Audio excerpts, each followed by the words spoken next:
भगवान शिव की केवल कथा नहीं, ये शंकर की अमर वाणी, अमृतमय वाणी आप तक पहुंच रही है। और मेरा आप सबसे जितने भी श्रोता भाई बहन कथा सुन रहे हैं उन सबसे निवेदन है कि घर में रहकर इस कथा का स्मरण, घर में रहकर इस कथा का मनन चिंतन 7 दिन घर में बैठकर संपूर्ण परिवार के साथ, और अगर परिवार के लोग भी ना बैठे तो अपनी टीवी की आवाज़ का वॉल्यूम थोड़ा सा बढ़ा कर रखना, जिससे घर के एक एक कमरे में कुछ पॉजिटिव एनर्जी पहुँचे। शंकर का कुछ मंत्र, शंकर का कुछ शब्द, शंकर के कुछ श्लोक, शंकर का कुछ अनुमोदन, शंकर का कुछ नाम स्मरण हर एक के कक्ष में, हर एक के कमरे में एक तरंग की तरह, जैसे पूजन वाले स्थान पर आरती करते समय, मंदिर में पूजन करते समय एक कलश में, एक बाटकी में, एक पात्र में, एक पंच पात्र में, एक कलश के अंदर जल भर कर रखा जाता है। और वो जल भर कर रखने के बाद जब आरती पूर्ण हो जाती है तो आरती पूर्ण होने के बाद सब पर छीटा जाता है। उसको छीटने का कारण क्या होता है? उस जल को छीटा क्यों जाता है? उस जल को छीटने का कारण क्या होता है कि हमारे मंदिर में हम जितनी आराधना करते हैं, पूजन करते हैं, अर्चना करते हैं, सेवा करते हैं, भगवान की चाकरी करते हैं, जितनी देर बैठकर हम भगवान का भजन करते हैं, जितने लोग आकर भगवान का नाम लेते हैं, मंत्र जपते हैं, स्मरण करते हैं, उनके मंत्र का प्रभाव उस पानी में, उस जल के पात्र में जो जल भरा होता है, उस जल में वाणी की तरंग द्वारा प्रवेश कर जाता है।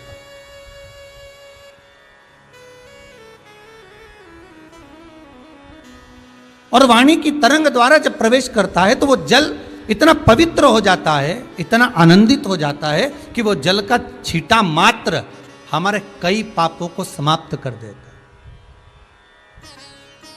हमारे कई पापों,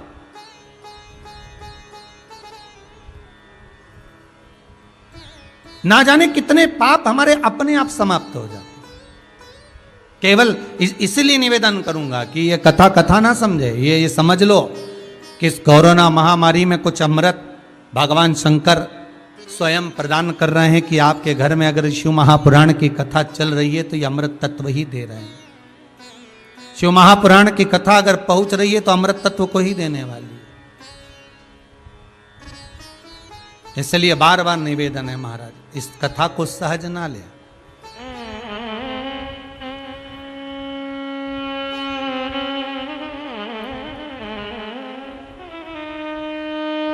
एक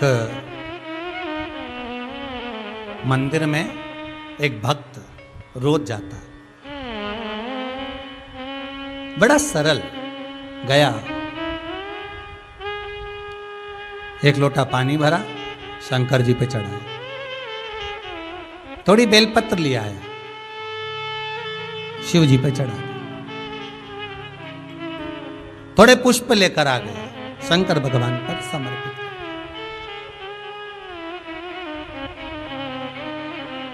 अब जो मंदिर में आता है उसकी मुराद पूरी हो जाती है, पर ये रोज रोज आता है पर इसकी मुराद पूरी नहीं होती। बड़ा दुखी। इसने एक दिन भगवान शंकर से निवेदन करा, भोलेनाथ आपके मंदिर में जो आया, आपके मंदिर में जो पहुंचा, आपने सबकी मुराद पूरी करी, फिर मैं वंचित क्यों रह गया? कभी कभी होता है ऐसा, बहुत ध्यान दीजिएगा। आप जिस कॉलोनी में, जिस मोहल्ले में, जिस नगर में रह रहे हैं, आपके 4 घर छोड़कर आपकी बिल्डिंग में नीचे के एरिया में, ऊपर, ना जाने आमने सामने जहां तहां हो सकता है कि कोई कोरोना का मरीज हो सकता है कि आपके नजदीक तक भी पहुंच गया। उसके बाद भी भगवान शंकर यदि आपको स्वस्थ रखे हैं, भगवान की कृपा है, और आप अपने घर में आराम से, आनंद से, स्वस्थ होकर यदि रह रहे हैं, तो ये शंकर भगवान को धन्यवाद देना कि भोलेनाथ तेरी कृपा है। 32 दांतों के बीच में जैसे जिभ्या रहती है, चारों तरफ हाहाकार मचा हुआ है और तूने मुझे जिब्या की तरह बचा कर रखा हुआ है। ये तेरी कृपा है, ये तेरी दया। हम फिर कहेंगे, 7 दिन अगर कथा सुन रहे हो तो श्री शिवाय नमस्तुभ्यम मंत्र को जपते रहो, मंत्र का स्मरण करते रहो, ओम नमः शिवाय जपते रहो, स्मरण करते रहो। और अगर समय मिल जाए तो महामृत्युंजय मंत्र का जाप भी करते रहो।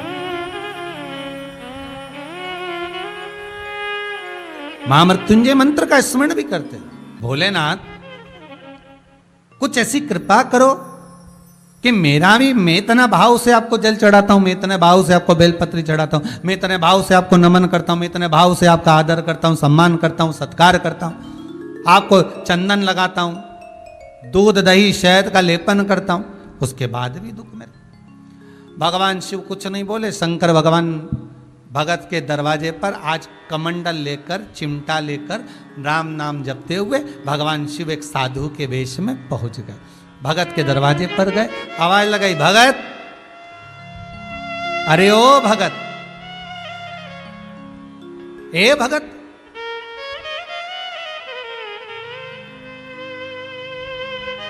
भगत ने दरवाजा खोला और दरवाजा खोल कर भगत सामने आया। तुम कौन?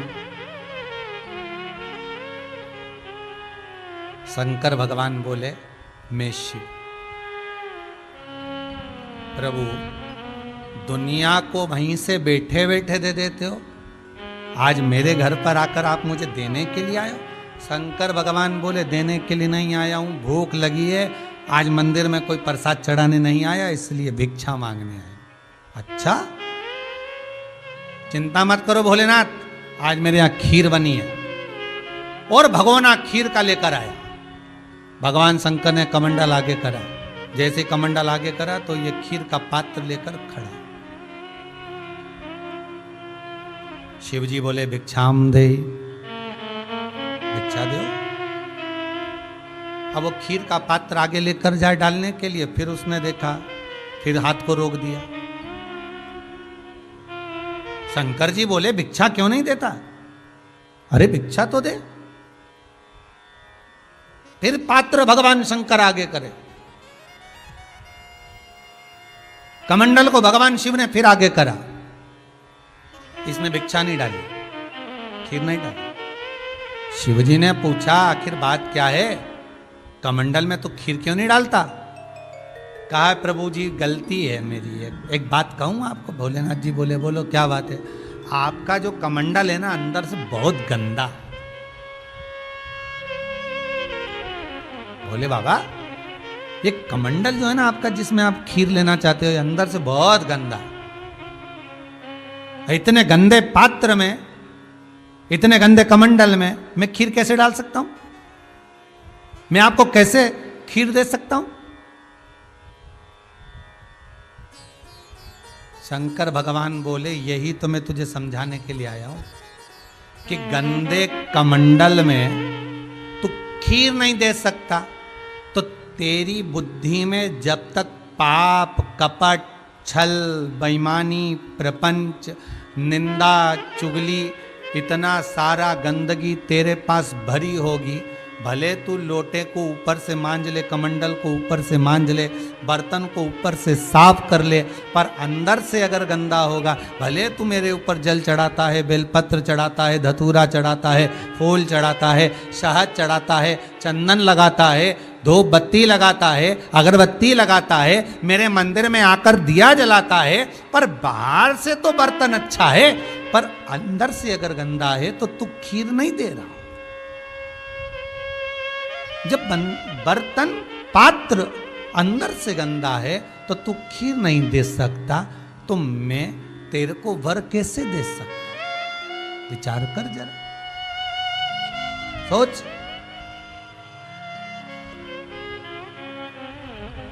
जब अंतिम क्षण आता है ना, अंतिम क्षण,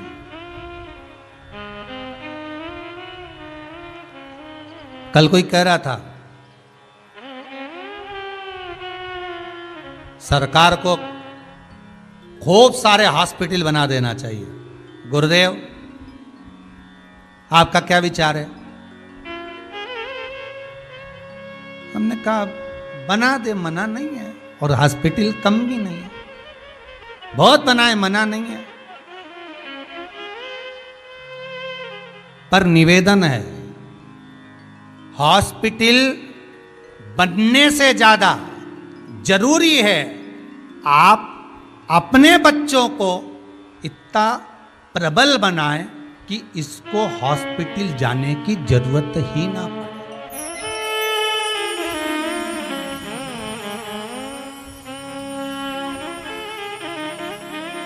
महाराज, पिछला जो लॉकडाउन था,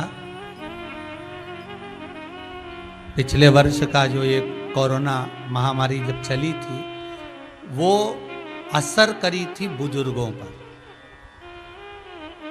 और जितने बुजुर्गों पर असर करी थी उतने बुजुर्ग जल्दी से जल्दी ठीक भी होते गए थे। बहुत कम, ना के बराबर पिछले वर्ष लोग शांत हुए थे, पर इस वर्ष ये बीमारी जो लाग करी है, वो छोटी सी उम्र से लगभग 24-25 साल के लोगों से लेकर 55-60 साल तक के व्यक्ति पर ऐसी लाग कर गई कि जवान से जवान व्यक्ति भी अपने प्राणों को त्यागता जा रहा है।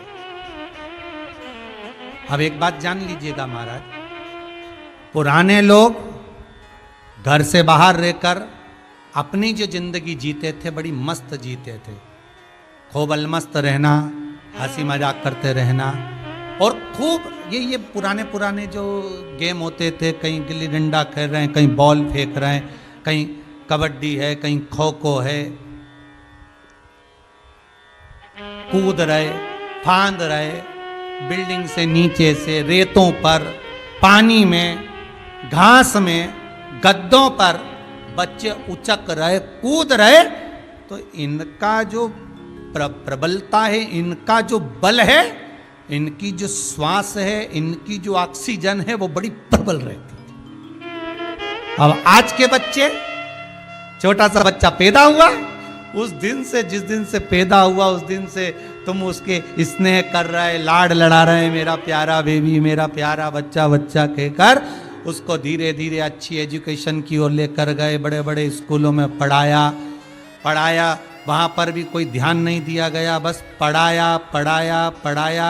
और बच्चा कुचा था तो सोचा थोड़े बहुत दिन, अब बच्चा बड़ा हो गया, 20-22 साल का हो गया, जिम जाना चालू कर दिया, और वो एक कमरे में बंद, वो जिम एसी चल रहा है और लोग एक्सरसाइज कर रहे हैं, पाउडर घोल घोल कर दूध में भर भर कर पी रहे हैं, और सोच रहे हैं कि मेरा शरीर प्रबल हो गया, मेरी बॉडी स्ट्रांग हो गई। प्रबल नहीं हुई है, खोखली हो गई, और वो इस कोरोना महामारी में देखने को मिल गया, इसमें देखने को मिल गया। बनाई बॉडी आपने, शरीर बनाया आपने, किसी काम का नहीं बनाया। जो पुराना बल था, पुराना आनंद था, पुराना खान पीन था, शुद्ध भाव था, वो बचे, वो आनंद में रहे। और कोरोना जैसी महामारी से भी झगड़ा कर लड़कर आ गए, पर आज हम अपने बच्चों को जो दे रहे हैं वो अच्छा पोषण नहीं दे रहे। हम अपने बच्चों को आज जो सीख दे रहे हैं वो अच्छी सीख नहीं दे पा रहे। कारण वही रहा। फिर निवेदन करूंगा कि हॉस्पिटल अपनी जगह पर हैं। आप चिल्ला चिल्ला कर कहते रहो कि प्रशासन को हॉस्पिटल बनाना थे, ढेर सारे बनाना थे, पर मेरा निवेदन केवल इतना है, हॉस्पिटल तो बने, मना नहीं है, पर हम अपने बच्चों को, हम अपने परिवार को, हम अपने कुटुंब को ऐसा प्रबल बनाएं, इतना प्रबल बनाएं कि वो हमारे बच्चों को हॉस्पिटल जाने की जरूरत ही ना पड़े।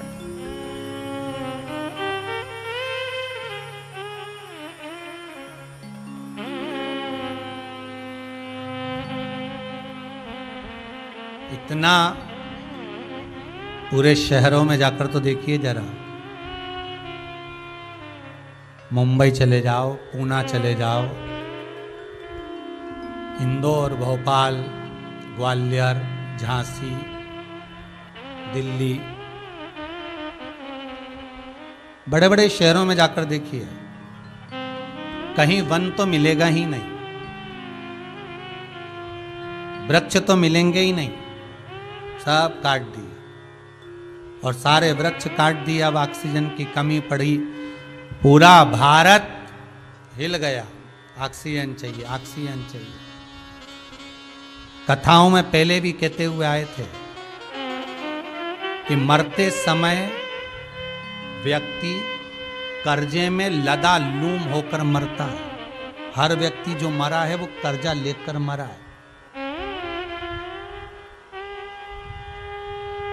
और शिव महापुराण की कथा कहती है उऋण होकर जाना, कर्जे से मुक्त होकर जाना।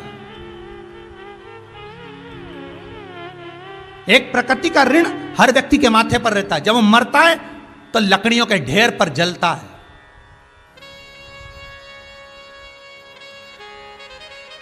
और जिन लकड़ियों पर वो जला है, उन लकड़ियों का ऋण उसके मस्तक पर चढ़ गया, फिर पैदा होगा उस ऋण को चुकाने के लिए।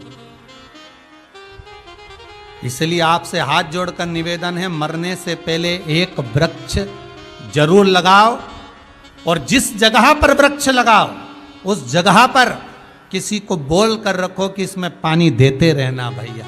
भले तू महीने का 5, 10, 50, 100, 500 जो ले लेना, पर ये वृक्ष बड़ा हो जाएगा। मैं मरूंगा तो ऋण लेकर नहीं जाऊंगा, कर्जा लेकर नहीं जाऊंगा, ऋण होकर जाऊंगा, ऋण से मुक्त होकर जाऊंगा। जिन लकड़ियों पर हम जलते हैं उससे पहले एक वृक्ष लगाकर जाने की जवाबदारी आपकी है, किसी दूसरे की नहीं।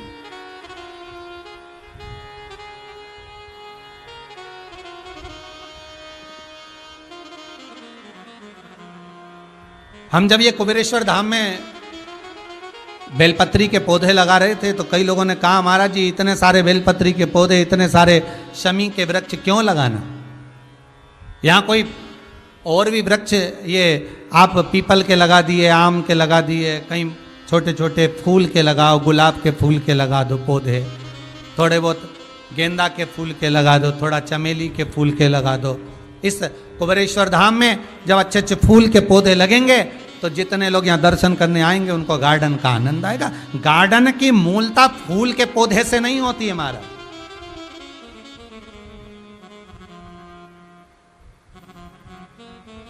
फूल के पौधे से नहीं है। अरे भाई,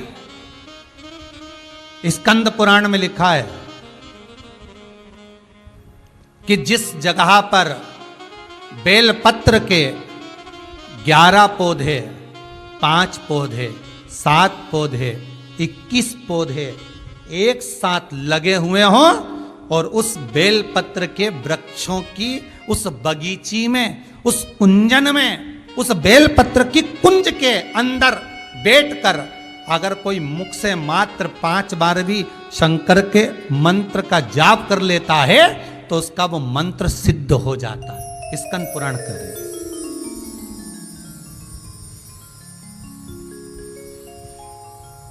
कोई साधारण है क्या? कितनी प्रकृति की महत्वता हमारे यहां शिव महापुराण में कही महाराज जी, कितनी प्रकृति की महत्वता कही। बेलपत्री का पौधा हो, चाहे आप शमी का पौधा हो, चाहे मदार का पौधा हो, सबका व्याख्यान वर्णन हमारे यहां शिव महापुराण करती रही। पीपल की महत्वता है।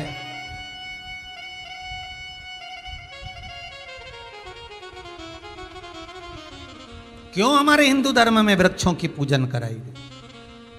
क्यों हमारे हिंदू धर्म में इन नदियों की, तालाब की, सरोवर की, वृक्षों की आराधना क्यों कराई गई? क्योंकि प्रकृति को बचाने वाले, रोग को मुक्त करने वाले, बीमारी को हरने वाले यही होंगे, यही प्रकृति, यही वृक्ष, यही गौ माता, यही जलाशय, यही वायु।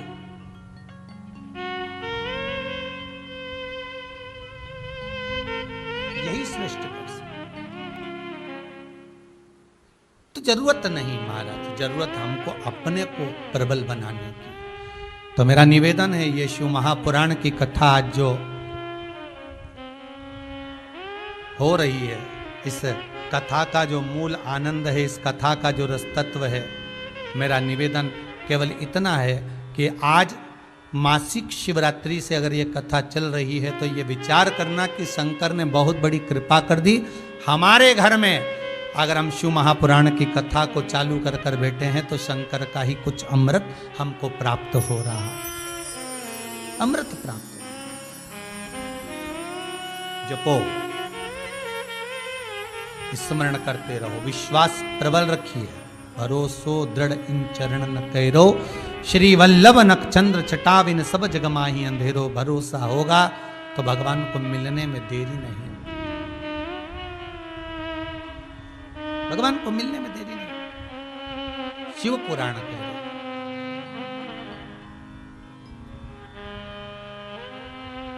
महाराज, 24,000 श्लोक इस शिव महापुराण में है। 12 संहिताओं में इसको बांटा गया है, 12 खंड कर दिया।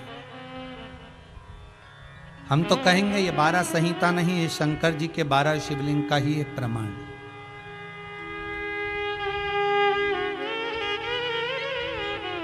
स्वयं शिव शंकर का एक स्वरूप हमारे सम्मुख है।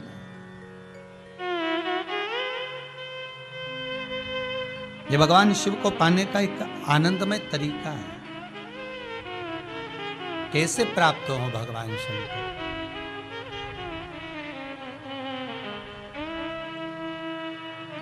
कैसे प्राप्त? आया चरित्र, एक सुंदर प्रसंग कहा। एक देवराज नाम का ब्राह्मण है महाराज, और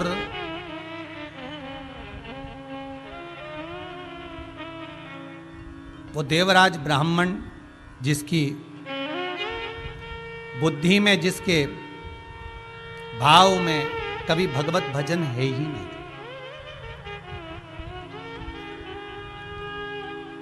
वो भगवान की भक्ति से बड़े परे है।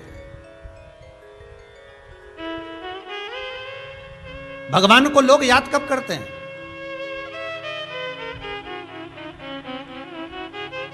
जब थोड़ा सा दुख आ गया, थोड़ी सी तकलीफ आ गई, तब लोगों ने कहा जरा देखना पंडित जी, जरा देखिए, जरा आज धर्म पत्नी की तबीयत बड़ी गड़बड़ चल रही है, थोड़ा सा महामृत्युंजय का जाप बिठा दीजिए।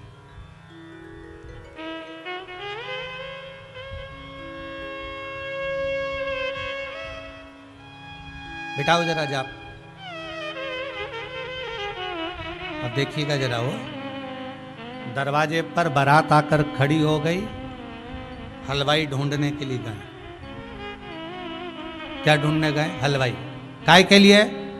बारात आ रही है, 500 बाराती हैं, क्या करना है? हलवाई ढूंढ के लाओ। किस लिए?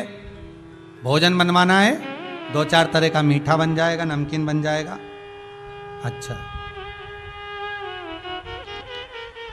कोई ने पूछा, जब तुम्हारे यहां बारात आने वाली थी तुम्हें मालूम था कि बारात आएगी, तो फिर हलवाई क्यों नहीं करा? अरे बहुत हलवाई पड़े हैं साहब, इतने हलवाई ढेर पड़े, कोई भी मिल जाएगा, मीठा कोई भी बना देगा, 500 आदमी का ही तो है। और बारातियों के भोजन के लिए हलवाई ढूंढने के लिए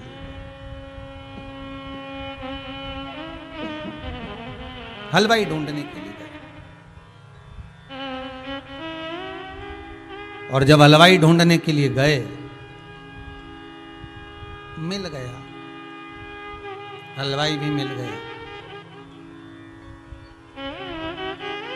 अब इन्होंने कहा साहब काजू कड़ी बना दो। अब हलवाई भी कैसा मिला यार, ध्यान दीजिएगा। हो काजू कड़ी बना दो। तो इन्होंने अपनी पत्नी को फोन लगाकर पूछा कि कड़ी कैसे बनाते? हलवाई ने पत्नी ने कहा एक काम करो, बेसन घोल कर छोका लगा दो और उसमें छाछ, दही, मई डाल दो, ठीक है, और उसके बाद उसमें काजू डाल देना, हो गई काजू कड़ी। अब जैसा हलवाई ढूंढ के लाओगे वैसी काजू कड़ी बन गई। अब बस जैसा ये विवाह का स्वरूप है वैसा हमारा स्वरूप है। कभी मंदिर नहीं गए, कभी शंकर का अनुमोदन नहीं करा, कभी दिल से शिव को याद नहीं करा, भय से करा है, भय से करा। किसी ने भय दिखाया, तुम्हारा शनि बेकार चल रहा है, शनि जी के मंदिर पहुंच गए। किसी ने भय दिखाया, तुम्हारा ग्रह नक्षत्र बेकार है, तो शंकर जी के जाप करा लिए। किसी पंडित जी ने कहा तुम्हारा ये नक्षत्र बेकार है, तुमने तुरंत अनुष्ठान करवा लिया। अरे कभी मन करे दिल से, ना शनि बेकार हो, ना राहु बेकार हो, ना केतु बेकार हो, ना कोई ग्रह बेकार हो, तुम्हारा मन कर जाए, पंडित जी फ्री हो क्या? हाँ साहब, महामृत्युंजय कर दो जरा। तब शंकर जी सोचे कि यह वो भगत है जो मुझे केवल विपदा में याद नहीं करता, ये मुझे सुख में भी याद करता है। तो शंकर आपकी विपदा में आपके सामने खड़ा मिलेगा।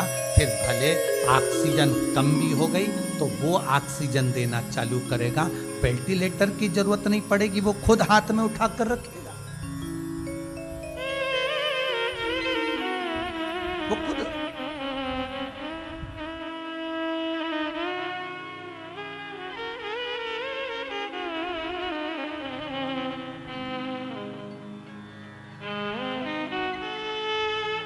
सम्मुख में खड़ा मिल रहा है। पर हमारी आदत है, हम जब दुख आया, तकलीफ आई, कष्ट आया, थोड़ा सा बीमारी आई, रोग आया, तब याद करा पंडित जी जरा देखो ना हमारे ग्रह बेकार चल रहे हैं, जरा सा देखो बहू को एकदम बुखार आ रहा है, 3-4 दिन हो गए और लग रहा है ऐसा कि जांच के लिए डॉक्टर बोल रहे हैं, अब आप बताओ क्या करें। पंडित जी बोले अब क्या कर सकते हैं, महामृत्युंजय का पाठ करवा लो। महामृत्युंजय का पाठ भी करा।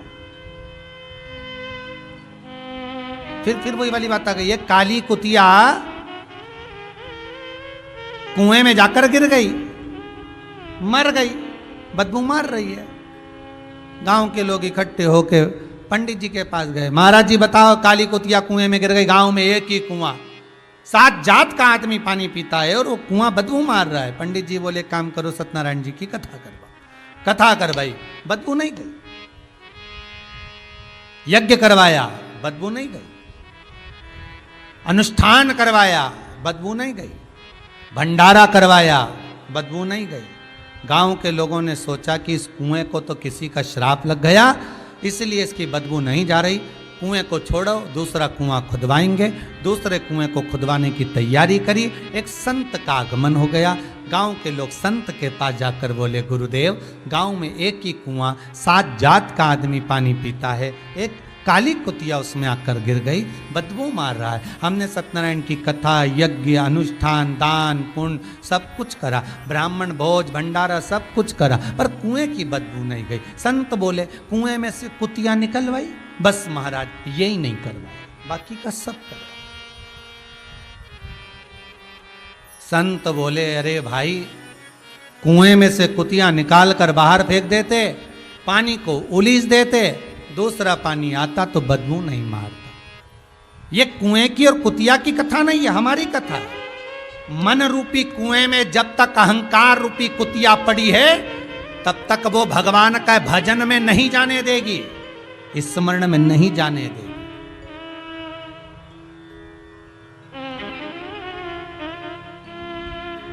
बहुत कहते थे दुनिया के लोग, मैं, मेरा, मेरे पास इतना धन, इतनी दौलत, इतनी संपदा, ऐसी सत्ता, चारों तरफ मेरा नाम चलता है, चारों तरफ। ओ महाराज, चारों तरफ मेरा नाम चलता है, इतने इतने वोट से तो हम जीतते हैं, हमारे पास में ये पद है। मालूम पड़ा जिस जगह जिस क्षेत्र से चुने गए उसी क्षेत्र में मालूम पड़े बीमारी में मर रहे और एक हॉस्पिटल में पलंग के लिए भी ऊपर तक फोन लगाना पड़ रहा है। अखबारों में न्यूज है महाराज, एक पलंग पाने के लिए भी अखबारों में न्यूज है, टीवियों पर दिखाया गया कि कई ऐसे प्राण त्यागे जो अच्छे अच्छे पद पर थे और मालूम पड़े एक पलंग पाने के लिए पलंग मिल जाए, ऑक्सीजन मिल जाए, वेंटिलेटर मिल जाए, उसके अब बताओ तुम्हारे वो अहंकार, तुम्हारी वो अभिमत्ता, तुम्हारा अहम कहां गया? तुम्हारा धन, तुम्हारी दौलत, तुम्हारी सत्ता, तुम्हारा वैभव कहां गया?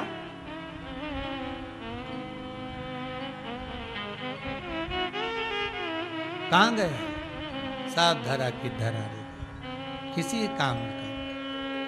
इसलिए फिर निवेदन है, जो इस दिल से आप भगवान शिव को रिझा लो। जब आखिरी में डॉक्टर भी काम नहीं आते ना, तो डॉक्टर भी कह देते हैं कि अब हमारे हाथ में नहीं है, अब तो वो बैठा है उसके हाथ में है।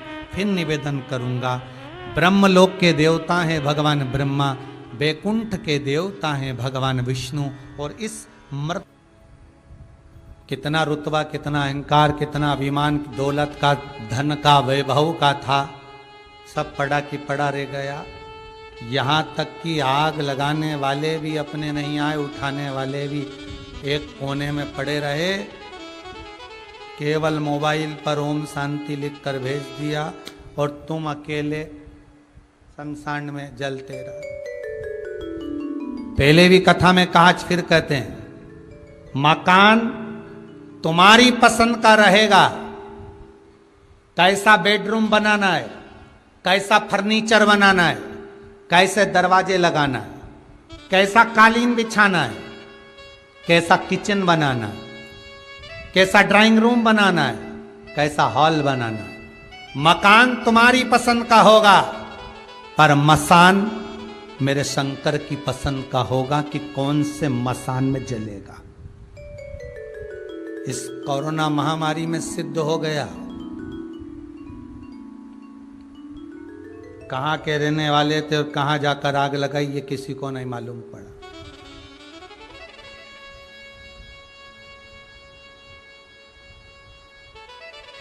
और अभी भी कुछ नहीं गया। फिर निवेदन करते हैं, हर श्वास में शिव है। अगर लॉकडाउन लगा है, तुम्हारा शहर बंद है, मंदिर के दरवाजे बंद हैं, आप मंदिर नहीं जा सकते, आप शहर में कहीं तीर्थ में नहीं जा सकते, आपको कहीं जाना भी नहीं, आपको कहीं नदी स्नान आदि कहीं नहीं जाना।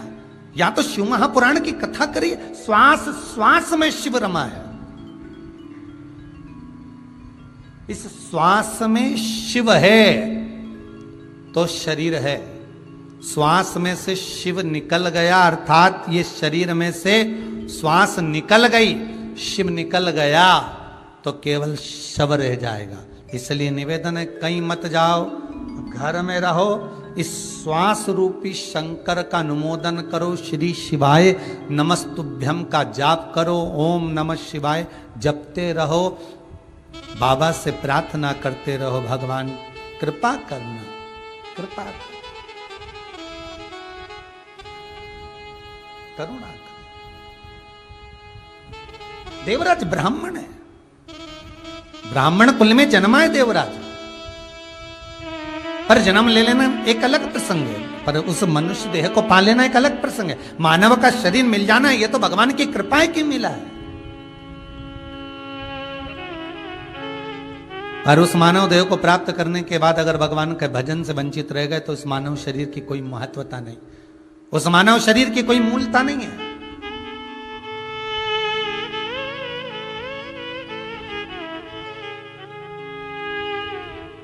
इसी कुबेरेश्वर धाम से जब रुद्राक्ष महा है तो निवेदन है कि शंकर की कथा अगर सुनी है,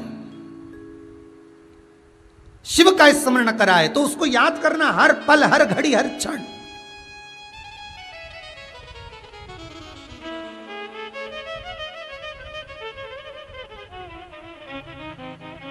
कोई आए ना आए, पर मेरा शंकर। कल की बात है, हमारे छिपरा वाले जवर परिवार में से एक भांजा कल फोन लगाकर बोला ऑफिस में कि गुरुदेव से हमारे एक परिचित हैं इंदौर में, उनके साले बीमार पड़े हुए हैं, 60% कुछ बीमारी हो गई है और हॉस्पिटल में। उसकी इच्छा है, शिव महापुराण की कथा सुनी है, डॉक्टर कह रहे हैं ठीक नहीं होगा तो वेंटिलेटर पर पहुंचाना पड़ेगा। उसकी इच्छा है कि एक बार जिस मंत्र को गुरु जी बताते हैं श्री शिवाय नमस्तुभ्यम, उस मंत्र को गुरु जी के ही मुख से सुनना है। फिर कल उस बालक से हॉस्पिटल में मोबाइल पहुंचवाकर मंत्र का स्मरण किया। बाबा कृपा करे, बता रहे हैं कि अब वो बालक ठीक है, अर्थात शंकर का अनुमोदन आप भी करिए। कोई रिश्तेदार, कोई नातेदार, कोई कुटुंब, कोई कबीला, तुम कितना भी तुम्हारे पास में धन होगा, दौलत होगा, सत्ता होगी, चाहे तुम्हारे पास में, प्रतापगढ़ में कथा में कहा था 5-5 हजार के 10-10 हजार के सूट मॉलों में, शोरूम में टंगे की टंगे रह गए। प्रतापगढ़ की कथा में कहा था 10-10 हजार के चुन्नी बेस कपड़े, सूट, बूट, हेट सब मॉलों में, शॉपिंग मॉलों में जमे की जमे रह गए। और एक 10 रुपए का वो मास्क, कितने रुपए का? 10 रुपए का वो मास्क, इतना सा टुकड़ा करोड़ों का व्यापार करके निकल गया। प्रतापगढ़ की कथा में कहा था बड़ी बड़ी होटलों में लोग जिस कुनकुने पानी को गर्म पानी में नींबू निचोड़ के हाथ धोते थे,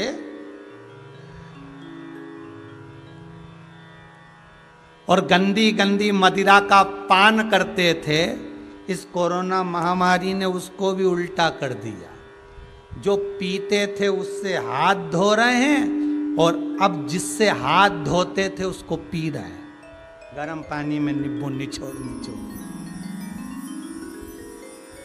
और वो मदिरा से हाथ धो रहे। सब उल्टा। भगवान दिखाना चाहता है कि समय बदलते देर नहीं लगती, इसलिए अहंकार ना करिए, अभिमान की जिंदगी मत जियो, छोड़ दो। भगवत भजन, स्मरण, चित्त वृत्ति, हम भगवान की भक्ति में डूब जाए।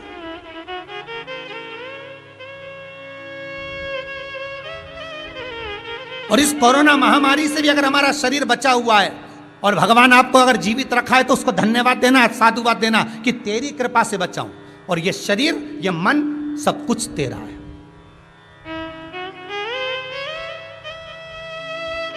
केवल आरती में मत गाइए तन मन धन सब कुछ तेरा, केवल आरती में गाते हो, बाकी का समय तो हमेशा कहते रहते तन मन धन सब कुछ मेरा। वो तो एक लाइन और नहीं जोड़ी, नहीं तो वो भी जोड़ देते, पड़ोसी का भी मेरा। ये भी हमको मिल जाए तो कम नहीं।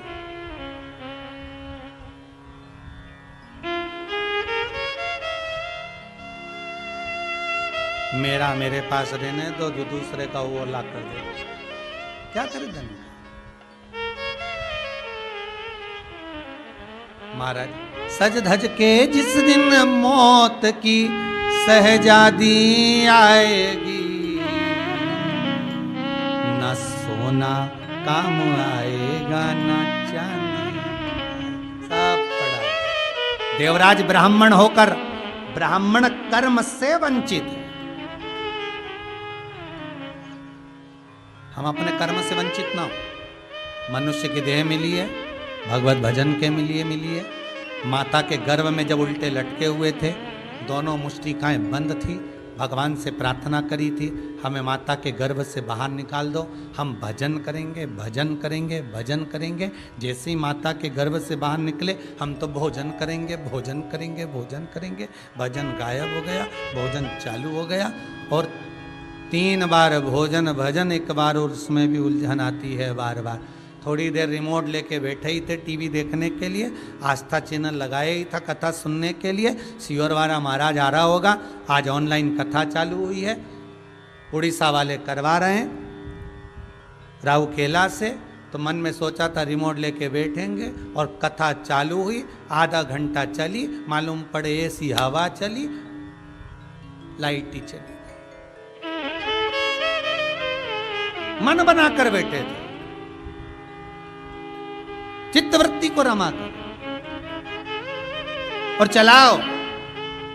फिर कह रहा हूं अमृत की तरह ये शिव महापुराण की कथा। घर में चला रहे हो तो वॉल्यूम तेज कर दो, सारे घरों में उसका संचार होना चाहिए। हर कमरे में, हर जगह पर, जिस अन्न को खाओ उसमें भी कथा का संचार होना चाहिए। जिस पानी को पियो उसमें भी शिव महापुराण का मूल मंत्र का संचार, श्री शिवाय नमस्तुभ्यम का, ओम नमः शिवाय का, महामृत्युंजय का संचार होना चाहिए। जिस दवाई को हम खा रहे हैं वो भी हमें इस कथा के माध्यम को सुनकर खा रहे होंगे तो वो अमृत का काम करे। ये कथा केवल कथा नहीं है, ये शिव महापुराण की कथा एक ऑक्सीजन का काम करे।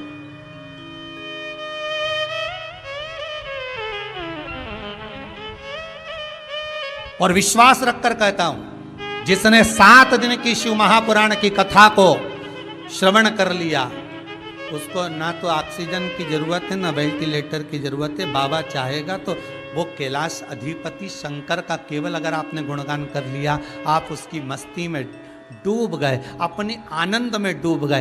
मन को, चित्त को इस सारी बीमारी से, व्हाट्सएप से, ये न्यूज़ों से, बीमारियों से हटाकर शंकर में अगर लगा दिया। हाँ, ये जरूर है पहले दिन कथा में मन लगाना थोड़ा कठिन पड़ता है, क्योंकि पहले दिन तुम्हारी भी आदत थोड़ी ना रहती है 3 घंटा कथा में बैठने की है।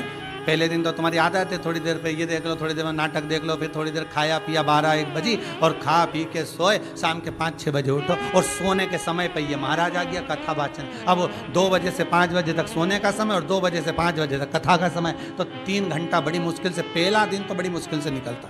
बाबा रामदेव के सारे आसन लगा लोगे सुनते सुनते, कथा में दिन लगाना बड़ा कठिन पहले दिन। और पहले दिन अगर मन लग गया फिर बाकी के 6 दिन तो भगवान कहाँ लगाएगा, और 7वां दिन कब हो जाएगा मालूम ही नहीं पड़ पाएगा,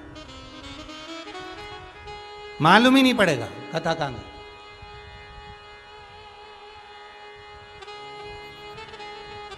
नहीं रमा पाए देवराज ब्राह्मण रमे,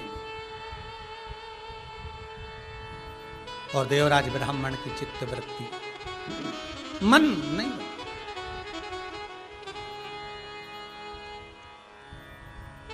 मिल जरूर गया मनुष्य का दिल।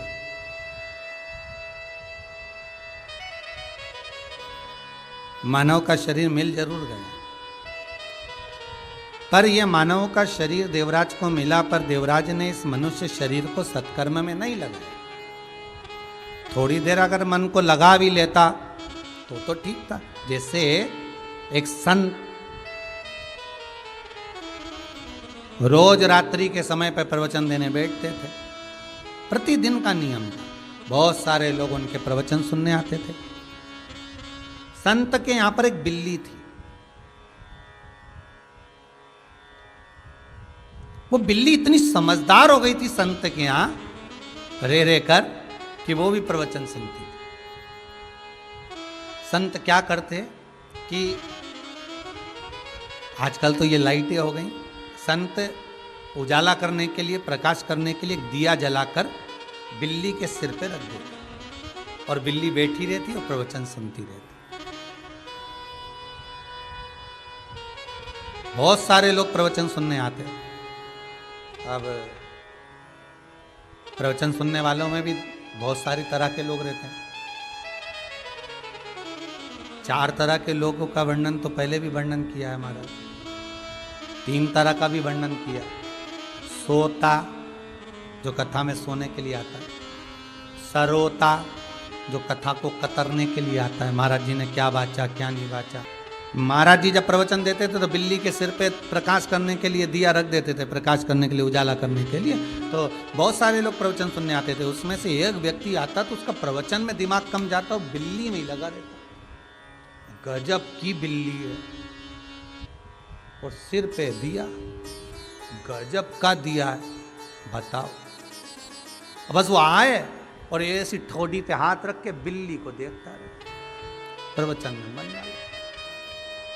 और केवल व्यक्ति देखता देखता नहीं रहे, ये सोचता रहता है कि आखिर ये प्रवचन में बिल्ली के सिर पे दिया जल रहा है, उजाला हो रहा है। संत कहते हैं कि जैसे अंधेरा ज़्यादा होने लगता है तो बिल्ली को कहते खड़ी हो जा, तो बिल्ली दिया रख के खड़ी हो जाती तो उजाला और फैल जाता। इधर भगत ज़्यादा हो जाते तो बिल्ली को इधर ले आते तो उजाला इधर से आ जाता। जितने लोग बैठते वो प्रवचन सुनते और वो उसका ध्यान बिल्ली में और दिया। इसने मन में सोचा इस बिल्ली का कुछ करना पड़ेगा ये। और दूसरे दिन वो प्रवचन सुनने आया तो एक चूहा पकड़ लाया।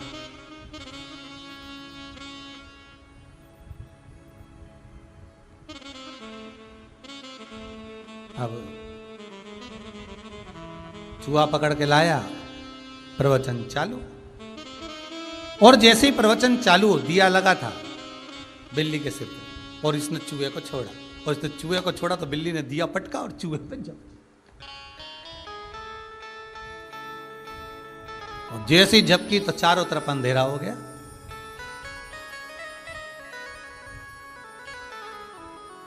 अब वो व्यक्ति जो बिल्ली के लिए चूहा लाया था उसने खड़े होकर कहा, महाराज जी देख लो तुम्हारी बिल्ली को, इतना प्रवचन दिया तुमने, इतना ज्ञान की बातें कही तुमने, और बिल्ली ने 5 मिनट में अंधेरा कर दिया और वो चूहे पे झपक गई। संत बोले बिल्ली नहीं ये तुम हो। संत बोले ये बिल्ली नहीं तुम हो। बिल्ली में और तुम में कोई अंतर नहीं है। जब ज्ञान की कथा होती है, प्रवचन होता है, खूब अच्छी अच्छी बातें करे, पूजन पाठ हो, तो व्यक्ति ऐसी बात करे कि बाप रे इसके बराबर कोई धर्मात्मा ही नहीं, इसके बराबर कोई सत्संगी नहीं, इसके बराबर कोई भजनावली नहीं।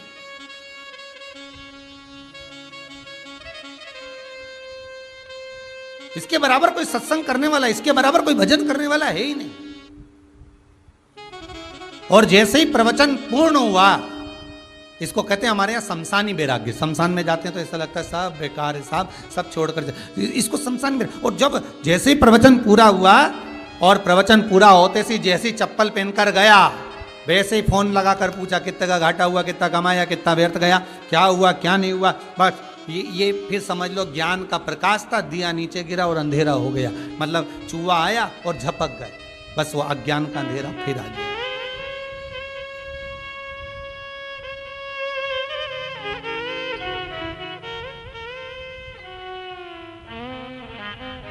वो अज्ञान का अंधेरा फिर हो गया,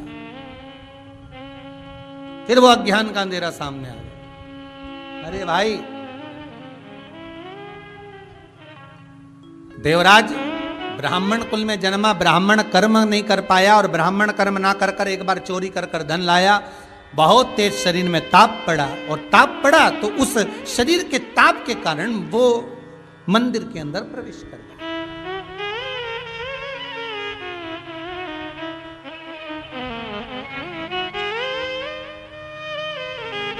शरीर के ताप के कारण मंदिर में प्रवेश किया, और मंदिर में जैसे ही प्रवेश करा, शरीर में ताप था, जो चोरी का सामान था उसको रख कर बैठ गया। वहीं पर महाराज जी एक कहीं कोने में बैठे, कहीं पर बैठकर एक पंडित जी शिव महापुराण की कथा बाँच रहे थे, शंकर का अनुमोदन कर रहे थे, शिव महापुराण का वर्णन कर रहे थे। थोड़ी थोड़ी देर में हर हर महादेव बोल रहे थे।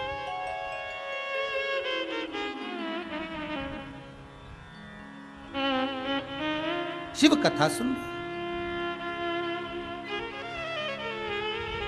अच्छा, जिसका मन शिव महापुराण में रमता है ना, तो उसको कहने की जरूरत नहीं पड़ती, वो तो ढूंढता रहता है। देखना जरा, चैनल लगा शिव पुराण आ रही होगी महाराज, जरा देखो जरा। जिसको आदत रहती ना शिव पुराण सुनने की, फिर उसका मन कहीं लगता ही नहीं। शिव पुराण के जो श्रोता होते हैं ना, शंकर के जो भगत होते हैं ना, बड़े अड़भंगी होते हैं, उनका मन ही नहीं लगता। जरा देखना, जरा महाराज आ रहा होगा, चला जरा चैनल चेंज कर, देख कहां पर आ रही है शिव पुराण महाराज की, जिनकी आदत में है शंकर की कथा।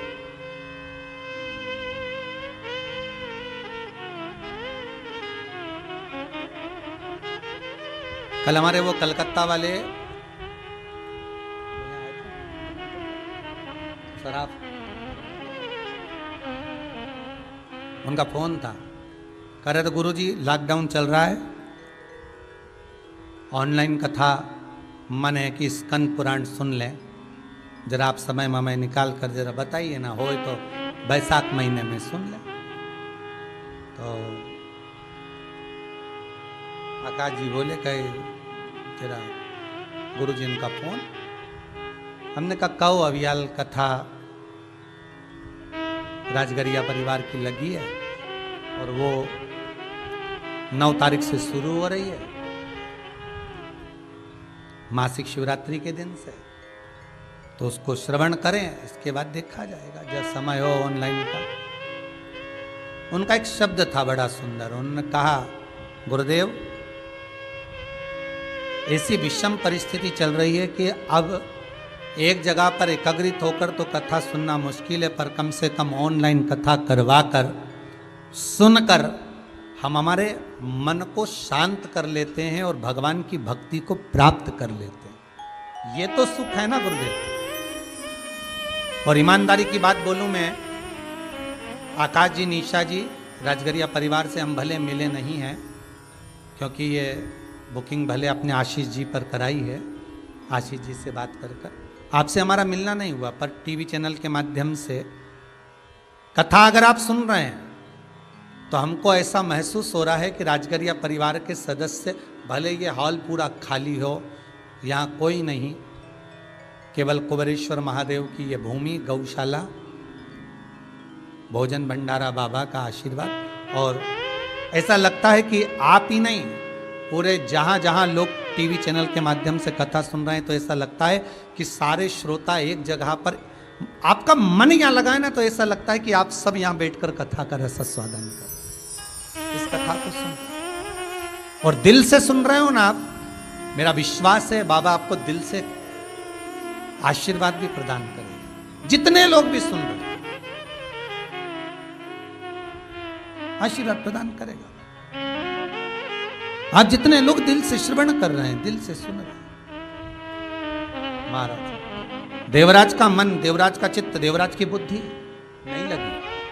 आखिरी में देवराज के शरीर पर पसीना पसीना आने लगा, घबराहट होने लगी, और देवराज उसी समय पर उठकर भागा। जैसे ही देवराज उठकर भागा, भागते ही थोड़ी दूर गया था, देवराज को ठोकर लगी तो प्राण छूट गए। प्राण छूटे,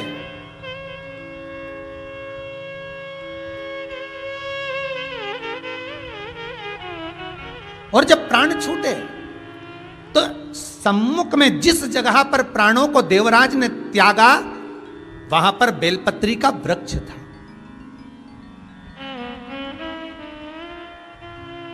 बेलपत्री का पौधा था, वृक्ष था।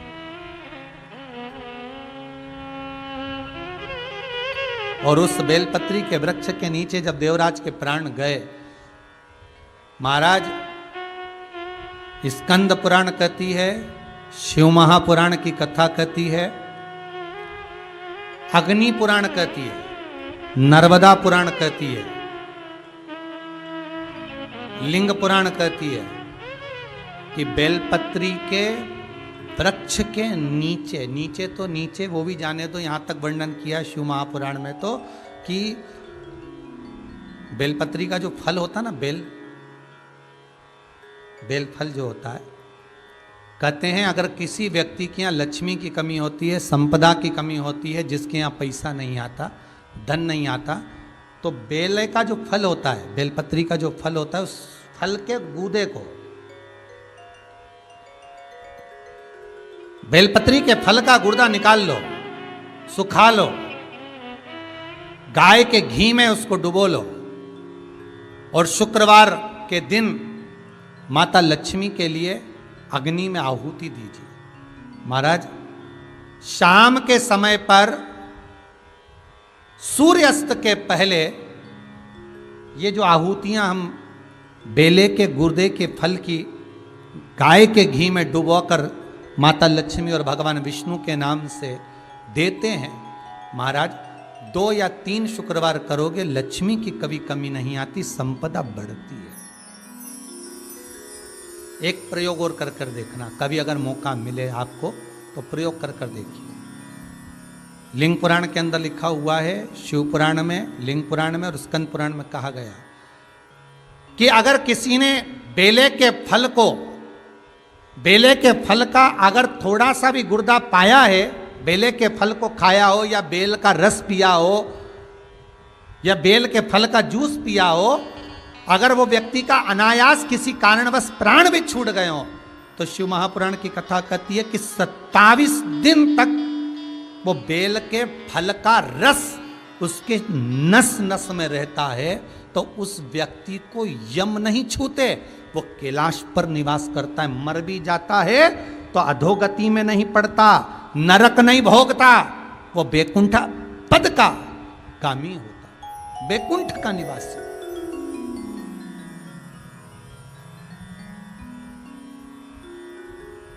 बैकुंठ का निवास।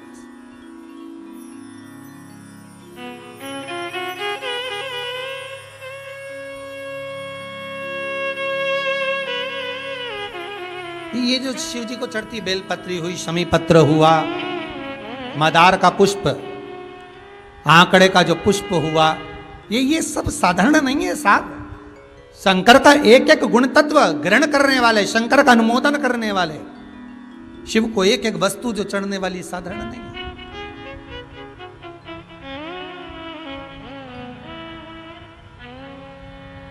महाराज हम तो आपसे निवेदन पहले भी करे, आज फिर करते हैं। मान लो आपको ऐसा लगता है कि घर में बीमारियां ज्यादा घेर रही है, तो एक बेल का टुकड़ा, बेले का फल का एक टुकड़ा अपने ही घर में कहीं पर भी कटोरी में रख दीजिए, शिव का स्मरण करके सुख प्रदान करेगा। अगर थोड़ा बहुत रोग आ भी गया निकल जाएगा, पर बड़ी बीमारी में कोई फंस नहीं पाएगा, ज्यादा जनहानि नहीं होगी, तकलीफ नहीं भोग पाओ। शिव को प्रिय है। जहां पर देवराज के प्राण छूटे वहां बेलपत्री का पौधा है, बेलपत्री का वृक्ष है। हिंदू धर्म में आज भी रीति है, मरने वाले व्यक्ति, अब तो ये कोरोना महामारी में ना गाड़ी में भरे ने लेकर चले गए और जला दिया, पर पहले जो नियम था शास्त्रार्थ के अनुसार, जब कोई व्यक्ति मरता था उसको कंधे पर लेकर जाते थे, तो ले जाने के बाद में बीच राह में एक स्थान ऐसा आता था जहां पर अर्थी को उतारते थे, विश्राम स्थल पर उस अर्थी को उतारा जाता था। और वो केवल विश्राम स्थल ऐसे नहीं होता था, वहां पर बेलपत्री का पौधा होता था, पेड़ होता था, उस बेलपत्री के वृक्ष की छांव उस मुर्दे पर भी पड़ जाती थी, तो उसको यम की कैद नहीं भोगना पड़ता, उसको यम की कैद, यम की त्राण नहीं भोगना पड़ता।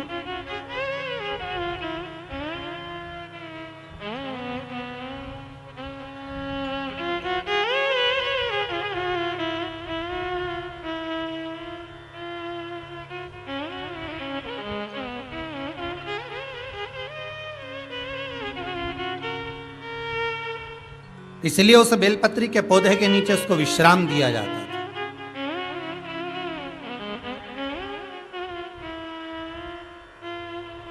बेलपत्री के पौधे के नीचे उसको विश्रामता दी जाती। और देवराज नाम का ब्राह्मण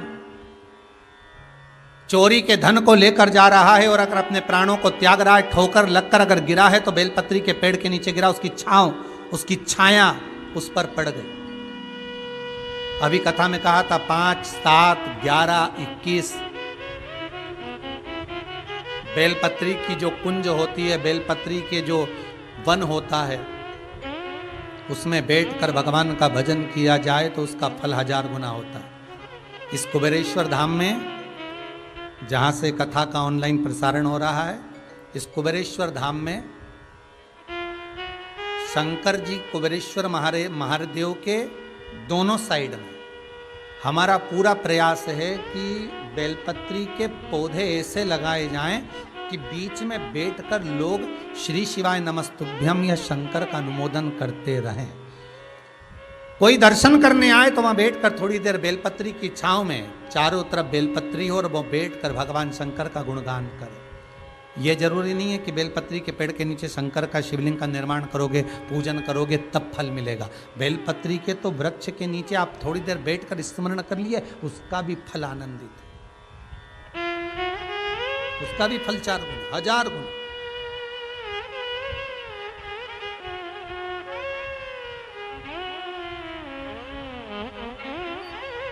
हजारों गुना। महाराज कितना सुंदर कहा है, तुलसी के क्यारे के सामने, जितने लोग बैठे हैं टीवी चैनल के सामने बिल्कुल ध्यान से सुनिएगा, तुलसी के क्यारे के सामने और बेलपत्री के पेड़ के नीचे आप अगर 5 मिनट भी बैठकर भगवान का भजन करते हो, आप जिस मंत्र की माला करते हो उसका फल 1,00,000 गुना हो जाता, भले एक बार जपा क्यों ना।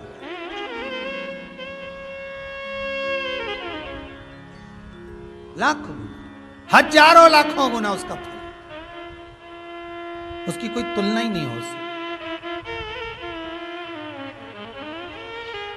उसकी कोई तुलना, हजारों लाख।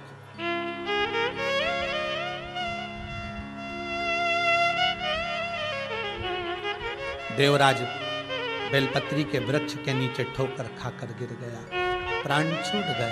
शंकर भगवान नंदी लेकर आए। देवराज ने पूछ लिया आप कौन? शिवजी बोले मेरे को पहचाना नहीं? नहीं। अभी तू मंदिर में गया था? हाँ। क्या हो रहा था? वहां पर कोई पंडित जी बैठकर कथा वाच रहे थे। कौन सी कथा वाच रहे थे? शिव महापुराण। अच्छा। भगवान भूत भावन भूतेश्वर शंकर कहते हैं अगर कोई एक क्षण की भी शिव महापुराण की कथा श्रवण कर लेता है तो वह मेरे धाम का आधिपत्य स्थापित कर लेता। तो चिंता मत कर, अब तू नरक नहीं जाएगा। पर मैं तो पापी हूं। देवराज ब्राह्मण कह रहा है मैंने चोरी करी है। देवराज ब्राह्मण कह रहे हैं मैंने तो चोरी करी, मैं चोरी का धन लेकर आता था, मैं तो महापापी हूं। और आप कह रहे हो कि मैं कैलाश पर जाऊंगा। भगवान कहते हैं जो मेरा स्मरण कर कर प्राणों को त्यागता है वो मेरे ही धाम को जाता है, मेरे ही धाम।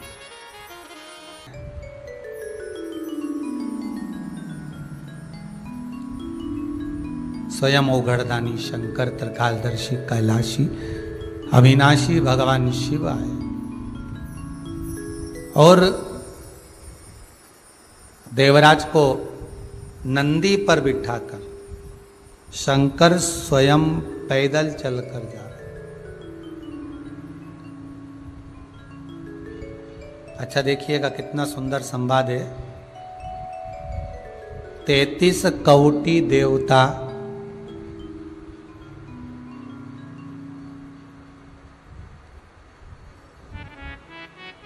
अगर किसी को लेने आए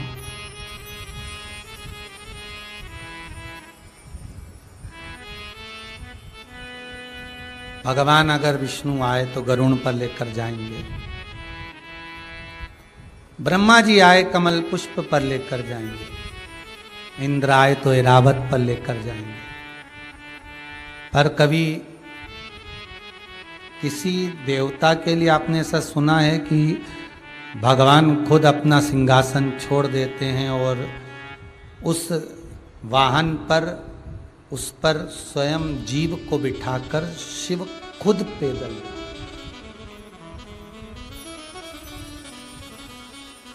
शंकर स्वयं पैदल जा रहे।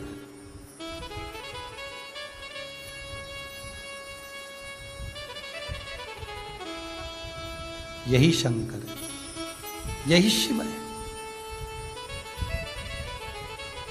इसीलिए कहते हैं भोला। 3 मित्रों में झगड़ा हो गया। एक राम जी का उपासक था, एक कृष्ण जी का उपासक था, एक शंकर का उपासक था। तीनों झगड़ लिए। अब भक्तों के चक्कर में भगवानों को आफत हो जाती है कभी कभी।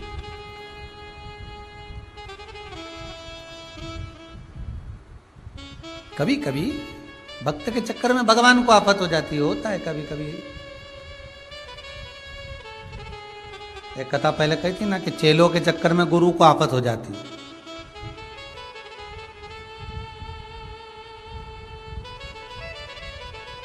दो चेले, गुरुजी बोले तख्ते पर शालिग्राम जी का पूजन करते समय, बेटा इधर आओ। हाँ गुरुदेव। थोड़ा तुलसी का दल लाओ।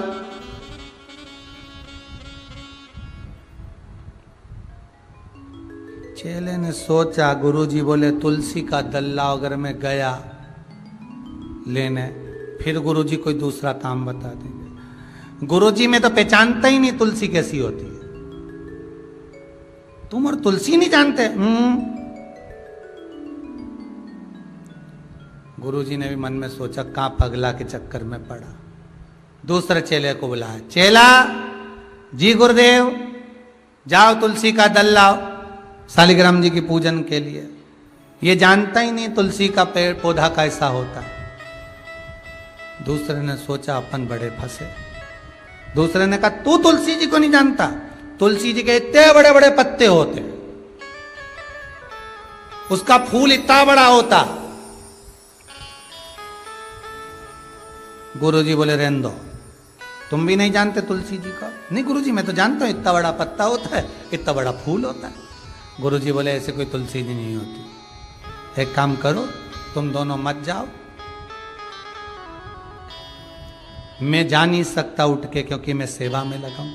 भगवान को छोड़ के जाऊंगा अच्छा नहीं लगेगा। एक काम करो, एक इधर लगो एक उधर लगो, मेरे तखत को उठा के तुलसी जी के पास ले चलो, मैं बता दूंगा।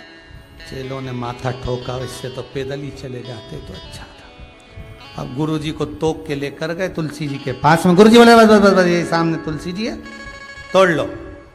उतार के दी, शालिग्राम जी को चढ़ाई। गुरुजी ने कहा वापिस ले चलो। गुरुजी वहां जाके बोले, तुलसी का पौधा देख लिया? हाँ। याद रहेगा कि नहीं रहेगा? गुरुजी जिंदगी भर रहेगा, जिंदगी भर याद रहेगा कि कोई काम में अगर आलसी करी तो वो काम फिर घूम फिर कर बहुत बड़ा होकर करना पड़ता। इसीलिए बार बार 50 बार हमारे यहाँ के डॉक्टर, हमारे यहाँ पर कलेक्टर, एसपी, डीएसपी, एसडीएम, मंत्री, संतरी, सांसद, विधायक, आदिक सीएम, पीएम बार बार तुमको कह रहे हैं कि ढिलाई मत करो, मुंह पर मास्क लगाओ, हाथ को धोते रहो, सोशल डिस्टेंसिंग का पालन करो। बार बार कहते, क्यों? क्योंकि अगर आपने ढिलाई कर दी तो फिर वो रूट बड़ा हो जाएगा ना, फिर तखत उठाना पड़े, ले जाना पड़े, लाना पड़े। उससे अच्छा थोड़ा अभी से ही थोड़ा सा कष्ट भोग लोगे, मुंह पर मास्क लगा लोगे, हाथ को धोते रहोगे, डिस्टेंसिंग बनाकर चलोगे, थोड़ा सा दूरी बनाकर चलोगे, तो हो सकता है थोड़ा बच जाओ। पर नहीं, भगवान शिव लेकर जा रहे हैं नंदी पर बिठाकर, तू चल मैं तुझे ले जाऊं। नंदी पर देवराज थे, शिव जी नंदी का मुख पकड़े थे। नंदी का मुख पकड़कर भगवान शंकर जब लेकर चले तो देवराज ने एक प्रश्न किया भगवान भूत भावन भूतेश्वर से। लिंग पुराण कहती है,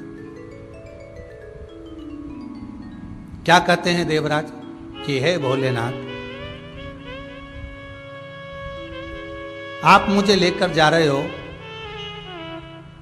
मैंने शिव महापुराण की कथा को 2 क्षण श्रवण करा, उसका फल मुझे मिला कि कैलाश धाम मिला। भगवान शंकर कहते हैं उससे बड़ा भी पुण्य तुझे प्राप्त हुआ कि तू बेलपत्री की छांव में प्राणों को त्यागा।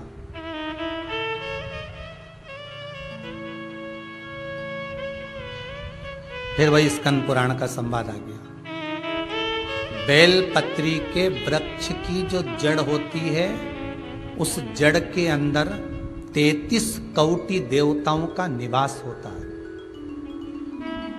68 करोड़ तीर्थ बेलपत्री के पेड़ के नीचे रहते हैं। 68 करोड़ तीर्थ मात्र बेलपत्री की छांव में, बेलपत्री के नीचे विराजमान होते हैं। अगर आपके मन में कभी कभी भाव उत्पन्न हो जाए ना कि मेरे को कहीं तीर्थ करने जाना है और अभी मौका नहीं मिल रहा तीर्थ जाने का, अभी तो लॉकडाउन चल रहा है और अभी सब दूर बीमारी फैली हुई है, कहीं नहीं जा सकते, तो जब लॉकडाउन हट जाए, बीमारी समाप्त हो जाए और तीर्थ जाने का मन करे तो किसी बेलपत्री के पेड़ के नीचे 5 मिनट जाकर बैठ जाओ।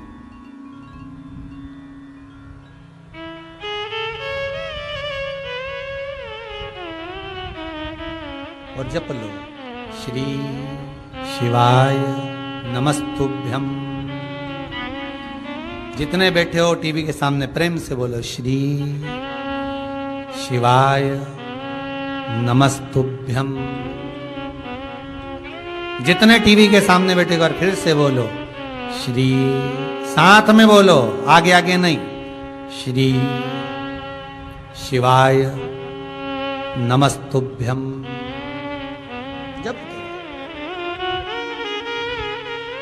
जब तुम्हारा मन करे मुझे चारों धाम जाना है, जब तुम्हारा मन करे कि मुझे काशी जाना है, जब तुम्हारा मन करे मुझे उज्जैनी जाना है, जब तुम्हारा मन करे कि मुझे ओमकारेश्वर, मुझे सोमनाथ जाना है, भीमा शंकर, बैद्यनाथ, मल्लिकार्जुन जाना है, केदारेश्वर जाना है,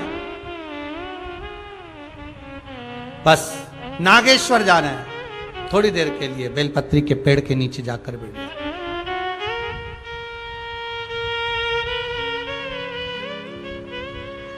68,000 तीर्थ सब बेलपत्री के वृक्ष के नीचे विराजमान। जब शिव कह रहे हैं, देवराज तेरे प्राण छूटे, मना नहीं है तेरे प्राण छूटे, पर तेरे प्राण जहां छूटे वो बेलपत्री का वृक्ष था।